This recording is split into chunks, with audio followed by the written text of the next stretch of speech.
On va parler maintenant d'une situation ubuesque, je vous en parlais. Vendredi prochain, c'est le lancement de la saison de Ligue 2 et de National. Le match de Bastia, prévu donc samedi 9 août en Ligue 2, a été reporté aujourd'hui, faute de connaître son adversaire, puisque réuni lundi, le conseil d'administration de la LFP a décidé de fixer à une date ultérieure cette rencontre, suite aux difficultés financières rencontrées par l'AC Ajaccio. Ça devait être un derby corse. C'est écrit dans le communiqué. Il reviendra à la commission des compétitions de fixer cette date une fois la composition définitive de la Ligue 2 établie. Le problème, c'est qu'on ne connaît pas encore cette composition de la Ligue 2, puisque le club d'Ajaccio a été relégué en national par la DNCG en juin, décision confirmée par la FFF. Ajaccio a annoncé qu'il voulait faire appel devant le CNEOSF, les Corses qui ont jusqu'à mercredi pour le faire, donc très tardivement. Et en attendant, la situation est figée, et pour l'instant, il y a un club qui est dans l'attente, c'est le club de Boulogne-sur-Mer. Et justement, son président, Vincent Boutillier, est en direct dans l'after. Bonsoir, président. Bonsoir. Bonsoir. Président. Merci beaucoup d'avoir accepté notre invitation pour parler de ce sujet important, évidemment, pour vous et votre club. Votre club n'est pas programmé pour le week-end prochain. Quand on regarde les calendriers, il n'y a même pas le nom de Boulogne qui apparaît. Est-ce que vous savez quel match vous jouerez le week-end prochain ou toujours pas, là, ce soir ?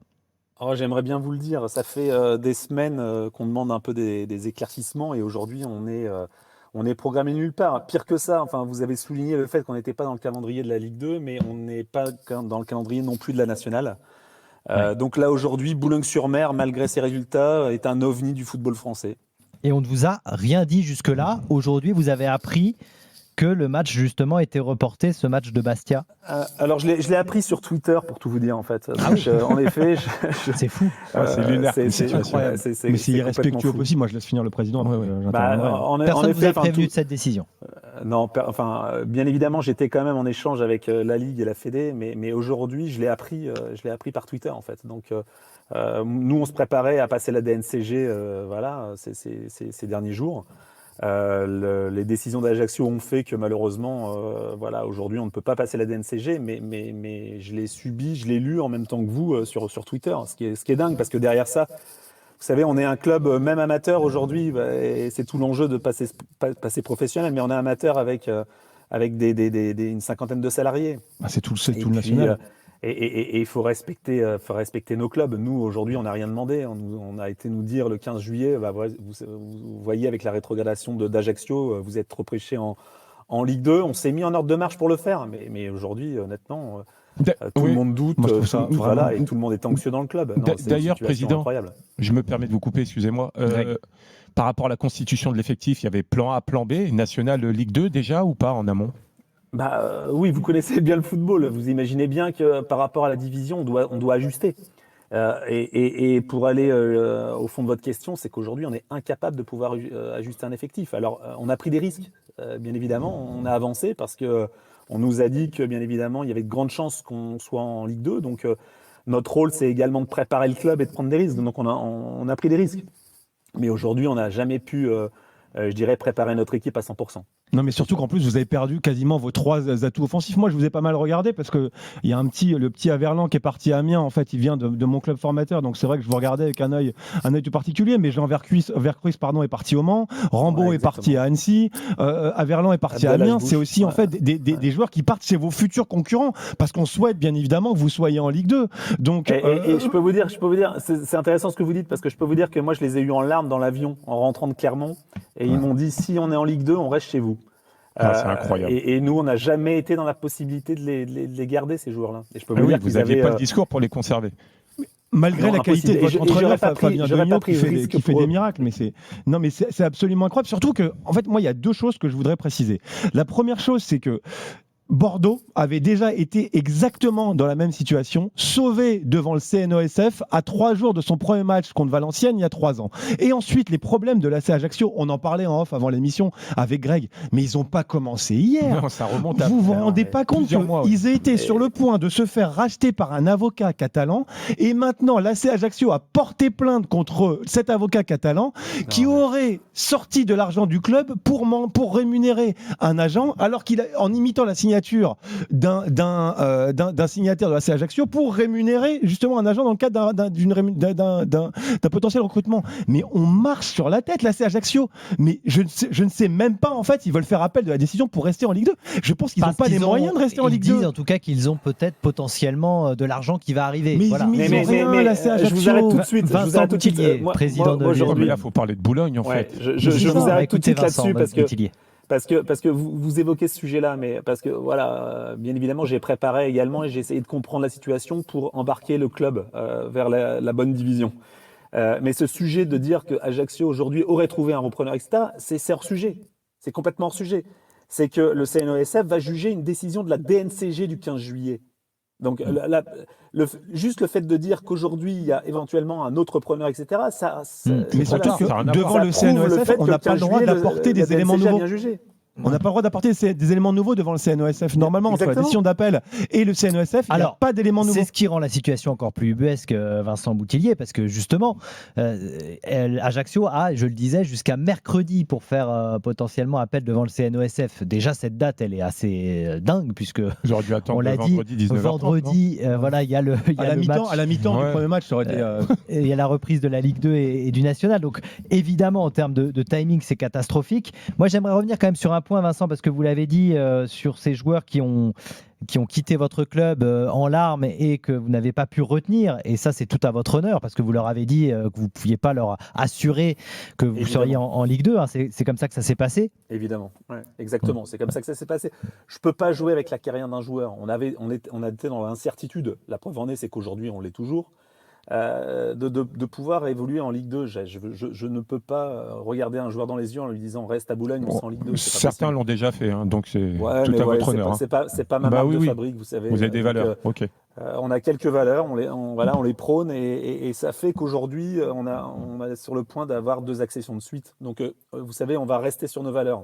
Maintenant, moi, je me bats sur ce qui se passe au niveau du football français. Quand on dit respecter les procédures, etc., mais dont acte, on respecte les procédures, c'est pas le sujet. C'est qu'aujourd'hui, on a laissé des recours, on a autorisé des retards, on a autorisé des décalages vis-à-vis de la DNCG. Et c'est ça le problème. C'est qu'aujourd'hui, ces décalages nous amènent à être dans une situation, à 2 jours de la reprise du championnat, où des clubs ne savent pas dans quelle division ils vont jouer. Mais c'est les bons élèves qui trinquent pour les mauvais. Je suis désolé, c'est toujours comme ça. C'est les bons élèves qui trinquent pour les mauvais. Ajaccio, ça fait des années que ça passe ric-rac, ça fait des mois qu'on sait qu'ils n'auront pas de quoi de financer la saison. Je suis désolé. Alors, on est ouvert à tout le monde. Dans l'after, si Ajaccio veut réagir, on peut évidemment les faire venir. Il n'y a pas de souci, mais moi j'ai rien contre le club de la Ligue 2. D'ailleurs, vous avez échangé, Vincent Boutillier, avec vos homologues d'Ajaccio ou pas du tout? Non, pas du tout. Et puis, alors clairement, je ne veux pas faire le procès d'Ajaccio. Vous savez, être dirigeant de club, je sais la complexité. Je sais l'engagement que ça demande, etc. Et aujourd'hui, moi, je ne fais pas le procès d'Ajaccio. Même si ça fait, en effet, même si Ajaccio sait depuis 6 mois que la DNCG a décidé de les rétrograder. Mais ça à la limite, c'est leur sujet. Ouais, ce sont plus ces instances. Moi, ce que je juge chez nos instances, c'est qu'aujourd'hui, vous avez un calendrier qui est fait pour éviter tous ces problèmes.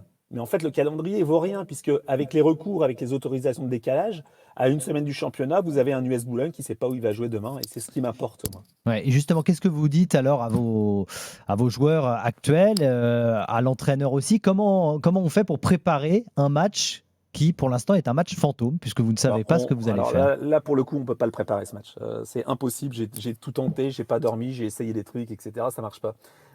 Ce que je peux vous dire, moi, c'est comment je prépare mon groupe pour être prêt pour un début de saison.